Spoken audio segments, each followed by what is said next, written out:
Hello दोस्तों, आज की कहानी है लड़कियों को धोखेबाज कहने वाला लड़का जब खुद धोखा दिया। दोस्तों, अब हर सप्ताह सोमवार, बुधवार, शनिवार आपसे मिलेंगे एक नई कहानी के साथ शाम 4 बजे। सुबह सुबह जब दर्शन सोकर उठा तो उसने अपना फ़ोन उठाया। फ़ोन पर देखा तो एक मैसेज पड़ा था। मैसेज था उसकी गर्लफ्रेंड प्रिया का। प्रिया ने मैसेज में लिखी थी कि दर्शन, आज दिन के 12 बजे अपने घर के पास वाले गार्डन में मुझसे मिलना, मुझे कुछ ज़रूरी बात करना है। दर्शन इसे थोड़ा पढ़कर थोड़ा सा असहज हो गया, क्योंकि कुछ दिनों से दर्शन और प्रिया के बीच में थोड़ा सा माहौल गर्म ही चल रहा था।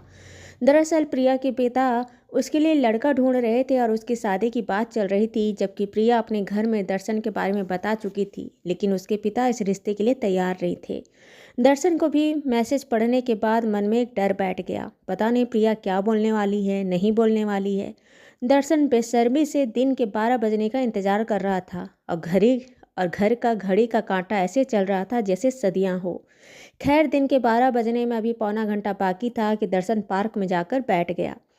चारों तरफ निगाहें डालता, मन में ढेरों सवाल आते, जवाब आते, विचार आते, और फिर अपने ही में सर धुनता, गुस्सा करता, नाराज होता, फिर अनुमान लगाता कि प्रिया क्या बोलने वाली है।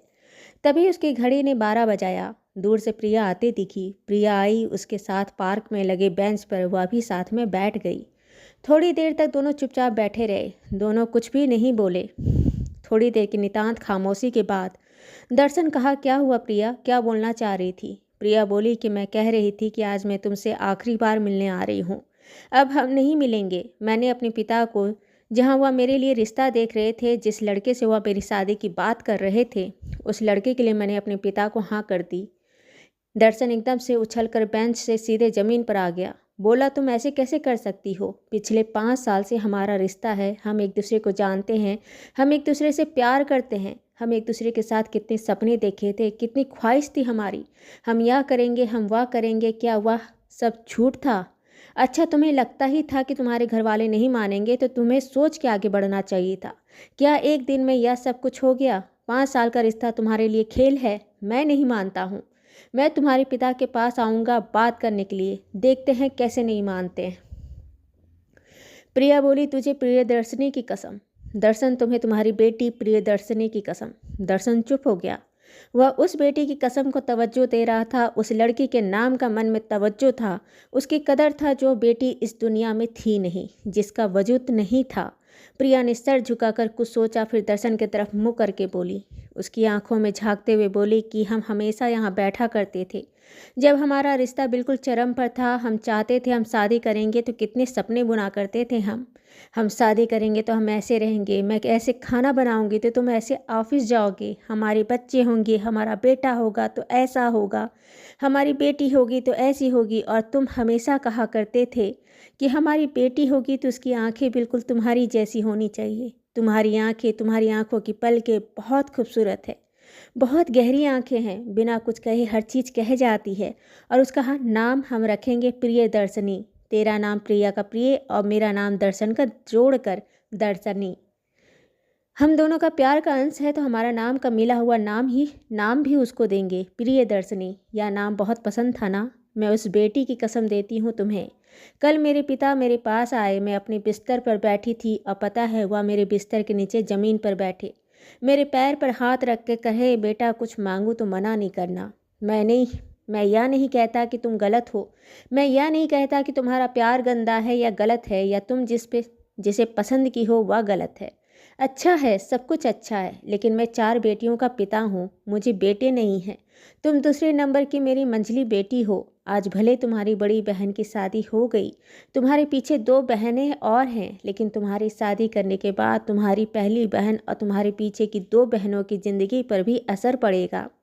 सामने वाला दूसरे बहनों के घर परिवार में कैसे सोच वाले होंगे, कैसे नहीं होंगे, उनके रिश्ते में कैसा खटपट होगा, नहीं पता। सिर्फ एक बेटी को ज़िंदगी की सब खुशी देने के चक्कर में सारी बेटियों के जीवन में दुख तो नहीं ला सकता ना।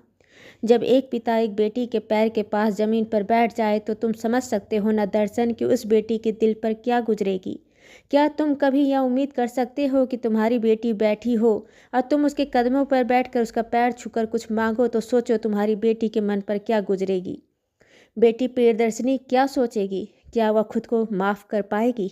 प्रिया का इतना कहना था कि दर्शन उसके बाद कुछ कह नहीं पाया।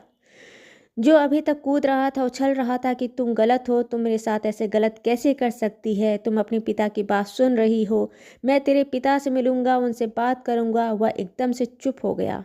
उस बेटी का नाम सुनने के बाद, उस बेटी का कल्पना मात्र से, जो बेटी का वजूद नहीं था, सिर्फ एक नाम रखने की ख्वाहिश थी कि अगर उसकी ज़िंदगी में वह प्रिया और दर्शन की बेटी होगी तो उसका नाम प्रियदर्शनी होगा।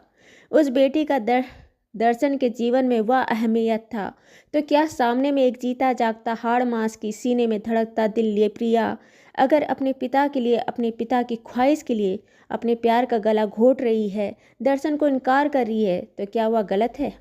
दर्शन ने कुछ कहा नहीं, बस बोला, मुझे तुमसे कोई शिकायत नहीं, तुमने जो कहा उस बात से मैं इनकार नहीं करता। तेरी और मेरी बेटी प्रियदर्शनी होती तो वह भी अपने पिता को इनकार नहीं करती, वह भी मेरी कहा बात को मान जाती। मैं तुमसे कुछ नहीं बोलूँगा और ना मैं तुम्हारे रास्ते या तुम्हारे घर भी आऊँगा।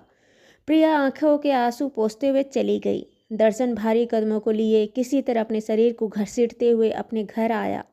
घर आया तो वह प्रिया को कुछ गलत तो नहीं कह रहा था, लेकिन उसके मन में से एक नफरत की हुक हुक उठ रही थी। अब वह किसी से भी बहुत चिड़चिड़ा रहा था। लोगों से मिलता तो चिड़चिड़ाता, माँ पिता से कुछ कहता तो चिड़चिड़ाता। दर्शन की माँ कुछ समझ नहीं पा रही थी। दर्शन की माँ भारती जी समझ नहीं पा रही थी कि उसका बेटा इतना चिड़चिड़ा क्यों रहा है, उसका बेटा इतना बेचैन क्यों है। घर में उसको चैन नहीं है, बस दिन भर वीडियो गेम खेलता रहता है, टीवी देखता रहता है, किसी से मिलना नहीं चाहता, खाना खाना नहीं चाहता, कहीं घूमने नहीं जाता। आखिर बात क्या है? 2-3 दिन लगातार दर्शन को देखने के बाद, उसके कुछ दोस्तों से बात करने के बाद भारती जी को पता चला कि प्रिया और दर्शन का ब्रेकअप हो गया। दोनों एक रिश्ते में थे, दोनों गर्लफ्रेंड बॉयफ्रेंड थे, दोनों शादी करना चाहते थे, पर प्रिया के पिता नहीं माने और दोनों का ब्रेकअप हो गया। इसलिए दर्शन का यह हाल है। भारती जी प्रिया को बहुत अच्छे से जानती थी। प्रिया बहुत अच्छी लड़की थी और उन्हें इस रिश्ते से कोई आपत्ति भी नहीं थी। वह यह जानती थी कि दर्शन और प्रिया का रिश्ता दोस्ती से बढ़कर है। बढ़कर, पर कितना बढ़कर, यह नहीं पता था। दोनों अपने रिश्ते में कितना बढ़े हुए हैं और क्या सोच रहे हैं, इसका अंदाजा नहीं था। लेकिन आज उन्हें पता था कि दोनों का रिश्ता क्या था और अब क्या है। खैर, भारती जी अपनी बेटे पर एक नज़र हमेशा गड़ाई रखती कि कहीं बेटा जोश, जवानी, वियोग, डिप्रेशन में आकर कुछ गलत कदम न उठा ले। साथ में इसको दोस्तों को भी सख्त हिदायत दे रखा था कि अपनी दोस्त दर्शन को अभी इस हाल में अकेले नहीं छोड़े। दर्शन के दोस्त भी उसका साथ लेकर चल रहे थे। भारती जी भी बहुत ध्यान रख रही थी। खैर, दिन निकले, इधर प्रिया की शादी हो गई और दर्शन उसके गम में डूबा रहा। दर्शन उसके शादी के कुछ दिन, कुछ महीनों बाद तक भी गम में डूबा रहा। धीरे धीरे वह नॉर्मल होता गया, लेकिन इतने दिनों में उसके मन में बस एक चिड़चिड़ाहट आ गई थी। लड़कियां धोखेबाज होती। उन्हें सब पता होता है कि घर परिवार कैसा होता है, लेकिन इसके बावजूद भी वह प्यार करती है, लड़कों को फंसाती है, फिर घर की दुहाई, माँ पिता की दुहाई, भाई बहनों की दुहाई देकर निकल जाती है। लड़कियां धोखेबाज होती है, उन पर कभी भरोसा नहीं करना चाहिए, उनकी बातों को सुनना नहीं चाहिए। अरे लड़की क्या है, एक जाती है दूसरी आती है, जैसे हजारों बातें वह लड़कियों के बारे में कहा करता।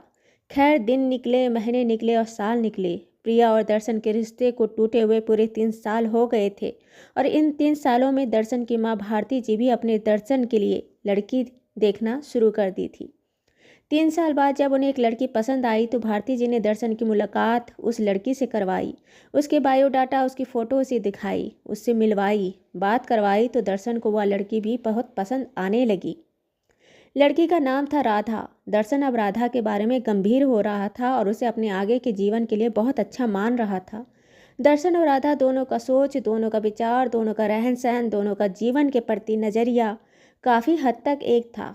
दर्शन बोला, कुछ ना सही, यही सही, यही अच्छी लड़की है, जीवन इसके साथ सुख में कट सकता है। दोनों के घर परिवार की राजी खुशी और दर्शन और राधा की हामी के बाद दोनों की शादी के रिश्ता तय हो चुका था। दोनों के घर परिवार में सहमति हो गई थी, फ़ोन पर बात होती थी। तभी एक दिन घर के बाथरूम में फिसलकर राधा गिर गई और उसके कूल्हे में बहुत ज़्यादा चोट आई। हॉस्पिटल में दिखाने पर पता चला कि राधा के कूल्हे की हड्डी टूट गई है और उसे अस्पताल में एडमिट किया गया है। कुछ दिनों के बाद राधा को कूल्हे का हड्डी का ऑपरेशन कर उसमें कूल्हे की हड्डी को हटाकर एक प्लेट लगाया गया। भारती और दर्शन दोनों राधा को ऑपरेशन के बाद हॉस्पिटल मिलने गए। बात किए, उसका हालचाल पूछे। राधा बहुत खुश थी। वह खुश थी कि उसका होने वाला पति दर्शन और उसकी होने वाली सास उससे मिलने आए हैं। और भारती जी हॉस्पिटल गई थी डॉक्टर से यह पता करने के लिए कि राधा का क्या हाल है। जब डॉक्टर से भारती जी ने पूछा कि राधा के पूरी तरह से ठीक होने के बाद उसका आगे का जीवन कैसा रहेगा, क्या उसे परेशानी हो सकती है, नहीं हो सकती है, डॉक्टर बोले ऐसा कोई भी परेशानी नहीं है। कूल्हे की हड्डी टूट गई थी, उसको बदल कर प्लेट लगाया गया है। कुछ दिनों या महीनों में पूरी तरह से रिकवर होकर वह पूरी तरह हमारी जैसी ही नॉर्मल रहेगी। सब कुछ बढ़िया रहेगा। हाँ, हो सकता है तो एक दो चीज़ हो सकता है कि कुछ समय तक उसे तकलीफ़ हो, जैसे ज़मीन पर बैठना या बैठने के बाद उठने में, लेकिन अगर सिर्फ थोड़ा ऊंचाई पर बैठे, वह भी कुछ समय के लिए। उसके अलावा उसे कुछ भी बड़ी प्रॉब्लम नहीं हो सकती। भारती जी आगे भविष्य में राधा की माँ बनने के बारे में पूछी। डॉक्टर कहे ऐसा कोई प्रॉब्लम नहीं है। कूल्हे की हड्डी टूटी थी, इसमें कोई दिक्कत नहीं है, वह आराम से माँ बन सकती है, उसमें कोई परेशानी नहीं। पर भारती जी के मन में कुछ खटक गया। यह क्या बात है, शादी करके लड़की को लेकर आओ और डॉक्टर कह रहा है कि कुछ समय तक हो सकता है कि उसके ज़मीन पर बैठने और बैठकर उठने में थोड़ी दिक्कत हो सकती है। कुछ समय तक वह ज़मीन पर नहीं बैठे या प्रिकॉशन रखे, खुद को परहेज करे। हो सकता है सालों तक उसे यह वाला प्रॉब्लम हो, या हो सकता है ज़िंदगी भर प्रॉब्लम हो सकता है। कल उसे माँ बनने में भी प्रॉब्लम रहे। सब कुछ जानने के बाद भी इस रिश्ते को क्यों आगे बढ़ाया जाए। भारती जी ने अपने बेटे को कहा कि बेटा, मेरा मन है कि हम राधा से तुम्हारी शादी ना करें। दर्शन कहा क्यों? भारती जी बोली ऐसी ऐसी बात हो चुकी है, डॉक्टर बोल रहे हैं कि उसे ज़मीन पर बैठने वाली प्रॉब्लम हो सकती है कुछ सालों तक, उसके बाद ठीक हो जाए, ज़िंदगी में कोई परेशानी नहीं आएगी। लेकिन अगर परेशानी आई तो, अगर वह कभी नीचे बैठकर ढंग से उठ ना पाए तो मैं यही कहती हूँ कि जब अभी तक तुम दोनों का रिश्ता में ऐसा कुछ भी नहीं है, तुम्हारी सगाई भी नहीं हुई है, हमारी तो सिर्फ बात चल रही थी और शादी की बात पक्की हुई थी, सगाई भी थोड़े की है, हम तो इस रिश्ते को तोड़ के आगे बढ़ सकते हैं। हम सब कुछ जानते हुए भी उस लड़की से फिर शादी क्यों करें? दर्शन बोला माँ, जैसा आपको ठीक लगे। भारती बोली हम फिर दूसरी लड़की देखते हैं। दर्शन अपनी माँ का दिल दुखाया नहीं, बोला ठीक है, जैसा तुम्हें ठीक लगे, जहाँ बोलो मैं वहाँ शादी कर लूँगा। भारती जी 2-3 महीना में एक और अच्छी लड़की का रिश्ता लेकर आई। लड़की को दर्शन से मिलवाई। दर्शन से बोली कि हाँ, यह लड़की मुझे बहुत पसंद है, तुम भी देख लो, समझ लो, फिर आगे की बात करते हैं। दर्शन बोला लड़की अच्छी है माँ, इसमें कोई दिक्कत नहीं है। और भारती जी ने दर्शन की शादी उस दूसरी लड़की से तय कर दी। राधा और उसके परिवार को यह कहकर इनकार कर दिया कि हमारी कुछ स्थिति खराब है, हम इस रिश्ते में थोड़ा सहज नहीं हैं, लिहाजा हम यह रिश्ता तोड़ रहे हैं। राधा भी समझ रही थी कि यह रिश्ता क्यों तोड़ा जा रहा है, लेकिन बोले तो क्या बोले, आखिर उनकी मर्जी है, जबरदस्ती बांधकर भक्ति नहीं की जा सकती। वह भी कुछ नहीं बोली। इधर दर्शन की शादी की तारीख निकल गई। 2 महीने बाद उसकी शादी की तारीख थी। 2 महीने बाद शादी के एक दिन पहले मेहंदी का दिन था। प्रिया दर्शन के घर पहुंची। दर्शन के घर में दर्शन को शगुन की मेहंदी लगी थी और वह किनारे में बैठा था। अपने सामने प्रिया को देखकर अचंभित हो गया। प्रिया उसके सामने बैठी, बोली क्यों, तुम्हारी शादी तो राधा से फिक्स हुई थी ना, उससे रिश्ता क्यों तोड़ दिया? दर्शन बोला नहीं, ऐसा कोई बात नहीं है, बस आखिरी समय तक हमारे कुछ विचार नहीं मिले, हमारी बातें नहीं बनी, इसलिए हमने रिश्ता तोड़ दिया। प्रिया बोली क्योंकि उसके कूल्हे की हड्डी टूट गई थी और उसकी टूटी हड्डी को ऑपरेशन कर हटाकर एक प्लेट लगाया गया था, इसलिए उस रिश्ते को तोड़ दिया। मेरे से रिश्ता ब्रेक होने के बाद तुमने दुनिया भर में सब लोगों के सामने रोते रहे, लड़कियां बेवफा होती है, बदतमीज होती है, रिश्ता तोड़ती है, दिल तोड़ती है, लड़कों का जीवन बर्बाद करती है, इसके पीछे जाना नहीं चाहिए। अरे लड़की क्या है, एक जाएगी दूसरी आएगी, ऐसे जैसे हजारों बातें कहा करते थे ना। उस समय मेरी मजबूरी थी तो मैंने तुम्हें मना किया, तो तुम्हारे लिए इतनी बड़ी बात हो गई। यहाँ तुम्हारी एक लड़की से शादी की बात पक्की हो गई और वह लड़की के साथ कुछ हादसा हो गया तो उसका साथ तक नहीं दे पाए, उसे छोड़कर दूसरी लड़की को ढूंढ लिया शादी करने के लिए। आज उसके नाम की मेहंदी लगा के घर में बैठे हो। क्या तुम धोखेबाज नहीं हो? जिस लड़की से शादी की बात पक्की हुई थी, अगर उसके साथ कुछ हादसा हो गया था तो उसको छोड़ना क्या सही बात था, जायज़ था? तुम धोखेबाज नहीं हो। क्या हुआ? तुम्हारी वफादारी कहाँ गई, तुम्हारी नीयत कहाँ गई? दर्शन चुप हो गया। प्रिया बात तो सही कह रही थी, वह सही थी। वह भी तो अपने हिसाब से एक लड़की का कंडीशन देखकर भाग गया था। लड़की की जहाँ शरीर की बात आई तो वह उस रिश्ते को तोड़कर दूसरे रिश्ते में आगे बढ़ गया। फिर उसका हक कैसे बनता था कि दूसरे की मजबूरी को उलाहना देखकर, दूसरों के सामने उसका नाम लेकर, लड़कियों के नाम को लेकर बेइज्जत किया करता कि लड़कियां धोखेबाज होती है। क्या आज वह धोखा नहीं कर रहा था? वह लड़का होकर कौन सा वफादार निकला, कौन से ईमानदारी के काम गढ़ रहा था? वह भी तो था धोखेबाज। दोस्तों, ये कहानी आपको अच्छी लगी हो तो इसे लाइक करें, शेयर करें, सब्सक्राइब करें और मिलते हैं एक नई कहानी के साथ एक छोटे से ब्रेक के बाद। धन्यवाद।